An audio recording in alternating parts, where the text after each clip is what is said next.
জয় ঠাকুর। তিনিই গুরু, যিনি অন্ধকার থেকে আলোয় আসার পথ দেখান। শ্রী রামকৃষ্ণ প্রেমবিহারের পূজ্যপাদ আচার্য শ্রীমৎ স্বামী সম্বুদ্ধানন্দের প্রবচন বোধোত্তরণ। জলধিবাবু, অচিন্ত্যবাবু, পরিতোষবাবু এরা এক গ্রামে থাকেন। চিন্তা ভাবনায় খুব মিল, একসাথেই ওঠা বসা। মহারাজ ব্যাপারটি খেয়াল করেছেন। উনিও তাই মাঝে মাঝেই বলেন, তোমরা এলে যেন একজনের আশাই হয়, একজনের প্রশ্নই যেন সবার প্রশ্ন। আবার একজন মানলেই দেখি তোমরা সবাই ওই ব্যাপারে একমত হয়ে যাও। এ আমার বড় ভালো লাগে। বাড়িতেও যদি তোমাদের এমন সহমত প্রবৃত্তি বজায় থাকে, তবে দেখো গৃহগুলো মন্দির হয়ে যাবে। এইটি খেয়াল রেখে মতামত আদান প্রদান করবে। জলধিবাবু বললেন, সংসার মহারাজ, সংসার। যতই সময় যায় কথা ততই বেড়ে যায়। শিশুদের মতো প্রথমে আধো আধো কথা, তারপরে বাঁধো বাঁধো কথা, তারপরে ভয়ে ভয়ে কথা, তারপরে আস্তে আস্তে যুক্তি, তর্ক, উদাহরণ, ভ্রুকুঞ্চন, হাতে পায়ে আওয়াজ, চলন, স্বভাব সব দিয়ে কথা। ওই ঝড়ে কি স্থির থাকা যায়? মহারাজ বললেন, না হয় ওরা অমন করে, তা বলে তোমরা আবার অমন করো না তো? পরিতোষবাবু মুচকি হেসে বললেন, আমিও সব পছন্দ করি না। নিজ মতে চুপ করে বসে ওদিকের আস্ফালন দেখতে থাকি। মহারাজ ধীরে বললেন, না না, ওটা ভালো নয়। একজন কথা বলবে অথচ তার কথার মান্যতা থাকবে না, এ ভালো নয়। তোমরা নিজের জায়গায় কখনো এত কঠিন হবে না। সব কাঠিন্য থাকবে সত্য রক্ষায়, নিজ স্বার্থ বা মত রক্ষায় তো নয়। এখানে কেমন একমত থাকো, ওখানেও থাকবে। মতান্তরে সহমর্মিতা রাখতে হয়। সহমত হলে তো কথাই নেই। দেখো, এই যে আমরা চারজন কথা বলছি, আসলে কিন্তু তা নয়, দুজন কথা বলছি। তোমরা তিনজন সমান একজন আর আমি, আর ওই যারা বসে আছে তারা শ্রোতা। ওদের নিয়ে চিন্তা নেই। আমরা চারজনই যদি আলাদা আলাদা মতামত নিয়ে বাগবিতণ্ডা করতাম, তাহলে কোলাহল হতো। এদের আবার ভালো লাগতো না। জানো তো, আমার ঠাকুমা বলতেন, একে মিনমিন, দুয়ে পাট, তিনে গোলমাল, চারে হাট। তোমাদের ঘরে হয়েছে ওই রকম অবস্থা। তাই তো অশ্রদ্ধা, অনীহা, অপছন্দ, অশান্তি, অনেক কিছু। জলধিবাবু বললেন, কি বলি বলুন, ওখানে কুকুর বেড়ালেরও মতামত আছে। এই তো সেদিন আমার কন্যাকে বকাধমক করছে পড়াশোনায় অমনোযোগিতা নিয়ে। পড়তে বসে ফোন কেন? এই আমার আপত্তি। মেয়ে অজুহাত দেখাচ্ছে ও নাকি পড়াশোনাই করছে, অথচ দূরে বসেও বুঝতে পারছি ও লিখে লিখে কথা বলছে। আমি দেখবার জন্য জোর করে ফোনটা হাত থেকে কেড়ে নিয়েছি। বাপ রে বাপ! ওই অত বড় অ্যালসেশিয়ানটা অমনি ঝাঁপিয়ে পড়লো আমার ঘাড়ের ওপর। পাঞ্জাবিটা ছেড়ে বাল্লা দিয়ে দিল। ভেবেছিলাম কামড়েই দেবে হয়তো। ফোনটাও পড়ে গেল। ওটা যে ভাঙেনি আমার অনেক ভাগ্য। উল্টে আমার স্ত্রী এসে বললেন, আজ দাগ লাগাবে, কাল ছিঁড়বে। বলি, কটা করে পাঞ্জাবি বছরে কিনতে হবে বলে দিও দেখি। মহারাজ বললেন, দুটি ভুল ধরা পড়ল। একটি, অনুজের সাথে পারতপক্ষে জোর জবরদস্তি করতে হয় না। কাড়াকাড়ি তো নয়, কাটতে হবে কেন? তবে আর শিক্ষার মর্যাদা কি? পিতামাতার সাথে অত লুকোচুরি করছে মানে এবার তোমার সাবধানতার সময় এসেছে। বাচ্চাটি কোথাও ভুল করে ফেলছে। এখানে তুমি ঘাবড়ে যেও না, ভয়ও পেও না, বিরক্ত তো নয়। ভুল না করলে ভালো খারাপ শিখবে কি করে? শিক্ষা পুঁথিগত হলে ওটা মগজে ভরে দেওয়া সহজ, কিন্তু নীতিগত শিক্ষা, অনুভূতি, সহমর্মিতা, উপলব্ধি প্রভৃতি মনোগত বিষয়ের অভ্যাস।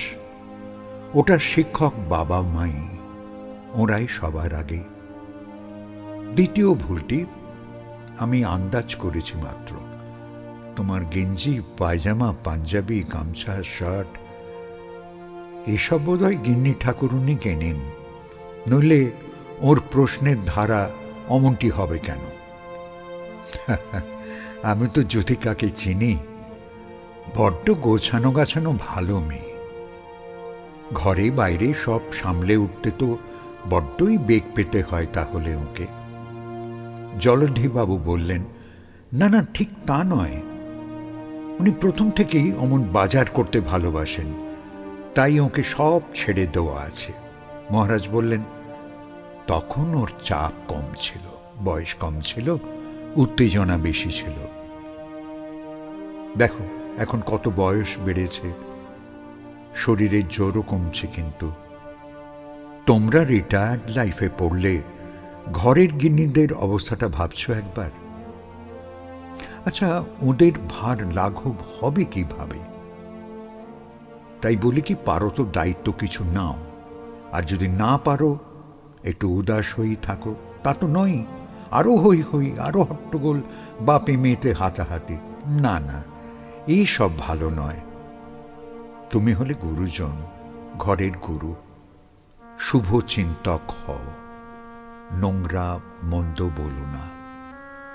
পরিতোষবাবু আমতা আমতা করে বললেন, আমরা গা তুলেই থাকি, কখনো কখনো মুখ খুলে যায়, চোখ বুজে তো আর থাকা যায় না। মহারাজ বললেন, ও আবার কেমন কথা? চোখ বুজে থাকা যায় না বুঝলাম, কিন্তু মুখ বুজে কেন থাকা যাবে না? আর গা তুলেই যদি থাকলে তবে জড়ালে কেমন করে? কোনোদিন মদ খায় না, মাঝে মাঝে খায়, সেও মাতাল। আবার রোজ মদ খায় যে, সেও মাতাল।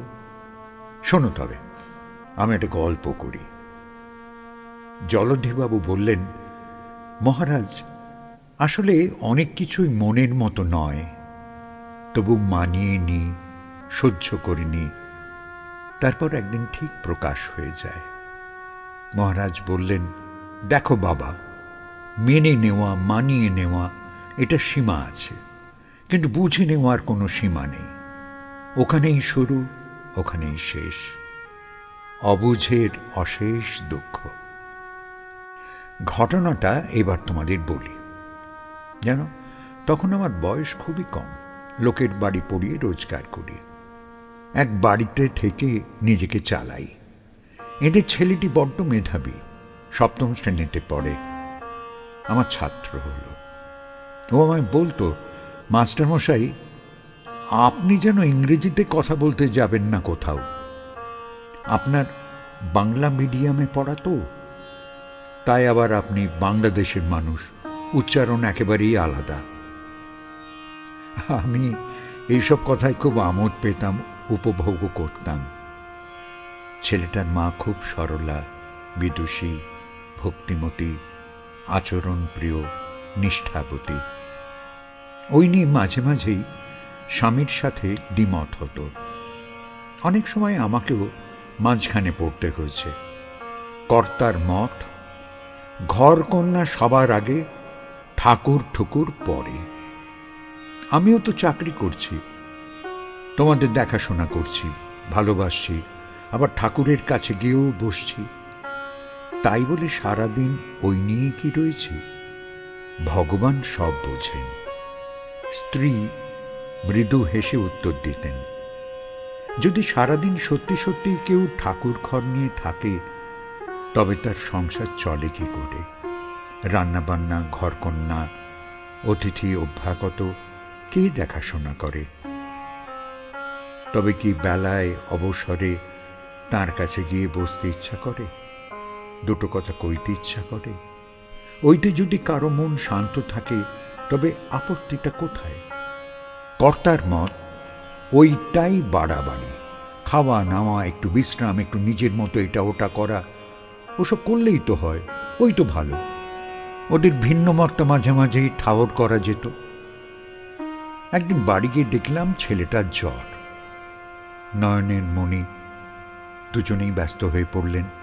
আমি পরপর যাচ্ছি, জ্বর চলছে দেখে ফিরেও আসছি। বদ্যি ডাক্তারে কাজ হচ্ছে না। ঠাকুর ঘরে স্নান জল মাথায় গায়ে দেওয়া হচ্ছে, তবু ফল হচ্ছে না। কর্তা বললেন হাসপাতালে দিতে হবে। গৃহিণী বললেন আর দুদিন দেখো না, ঠিক ভালো হয়ে যাবে। তার মত গোবিন্দ ঠিক ছেলেকে তুলে দেবেন। না, হলো না। 9 দিনের দিন ছেলে বিছানায় একেবারে মিশে গেল। শ্বাসকষ্ট, মুহুর্মুহু অজ্ঞান, সারা গায়ে কেমন ঘামাচির মতো লাল লাল দাগ এলো।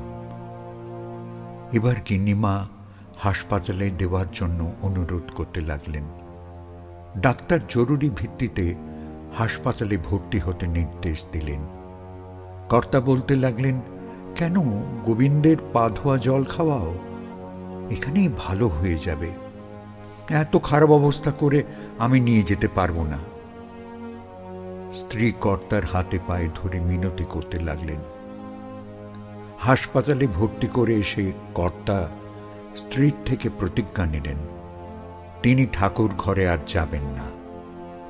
কর্তা নিজেই যা পারবেন, যখন পারবেন পূজা দেবেন। চৌকাঠ, এমনকি দরজাটিও স্পর্শ করতে পারবেন না ছেলেটির মা। তাই হলো। অনেক লড়াই, অনেক অপেক্ষার পর বাচ্চাটা ঘরে এলো।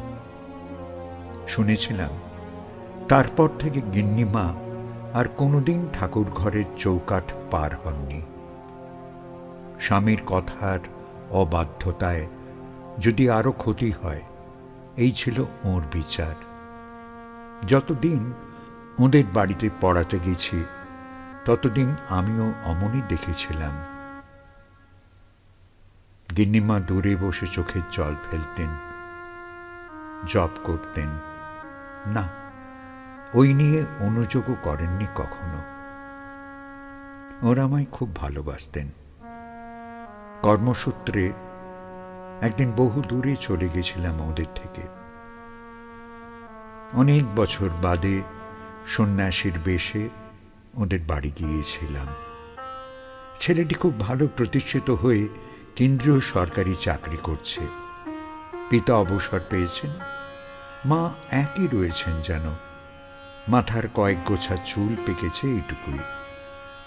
বৃদ্ধ আমাকে দেখে খুব আনন্দ পেলেন। বললেন, আপনার অনেক পরিবর্তন হয়েছে, আমি বা কম কি। দাঁড়ান, ওকে ডেকে দিই। আমি বললাম, আপনি বসুন না। উনি বললেন, একদম পারবো না, ঠাকুর ঘরের অনেক কাজ বাকি, সব করতে হবে যে। অজুহাত পেয়ে আরেকজন সরে পড়েছেন। আমি পুরুষ মানুষ, ভাঙি যদি তাও ভালো, মচকামো না। ছাত্রের মা এলেন। উনি বললেন উনি আর ঠাকুর ঘরে যান না। সেখানে গিয়ে উনি যে পূজা করতেন, যে ভাবাবেশে মগ্ন হতেন, এখন তার চেয়ে ঢের বেশি আবেগ আনন্দে থাকেন।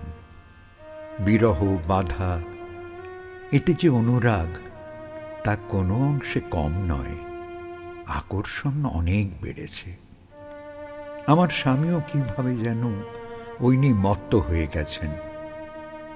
আসল পুজোটা ওদের শুরু হয়ে গেছিল।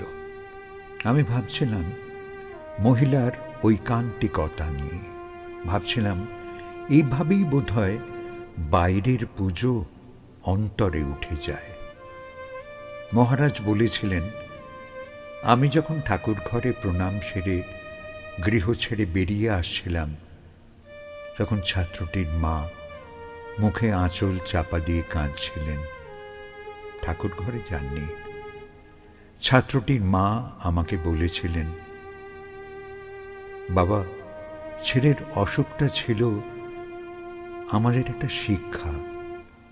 আমি ঠাকুর ঘরে গিয়ে যে আনন্দ পেতাম, এখন সে আনন্দ পাই না, কিন্তু যে কষ্টটি পাই তার আনন্দ কম নয়।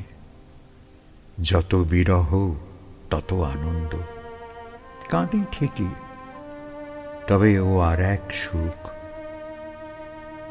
বৃদ্ধের একরকম নেশায় চেপেছে ঠাকুর ঘর। আমি ফেরার সময় ঠাকুর ঘর থেকে অবাক হলাম। শ্রীরামকৃষ্ণের বিরাট বড় এক ছবি, তলায় লেখা, এবার এখানেই ৩৩ কোটির বাস। প্রণাম করলাম। মহিলাকে বললাম, ভিতরে যান না। উনি বললেন,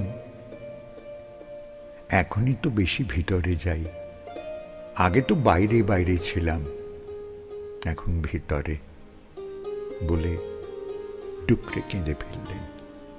অজান্তে আমারও দু ফোঁটা জল গড়ালো। কথা শেষ হলো। আমাদের অসহায়তা বোধ করে বেশ কষ্ট পাচ্ছিলাম। তাকিয়ে দেখি জলধি বাবুরাও কাঁদছেন, বোধ হয় বোধোত্তরণের অশ্রু। পরিতোষবাবু বললেন, তুচ্ছ তামাশা গোলমালেই বিদ্যে বুদ্ধি ভেসে গেল মহারাজ। মূল্যদান, সম্মান দান এসব আর স্থান পেল না। আমার কেমন মন্দিরটা হাটতলা করেছি, ব্যবসায় বসেছি যেন। কড়ায় গন্ডায় হিসেব আর হো হো।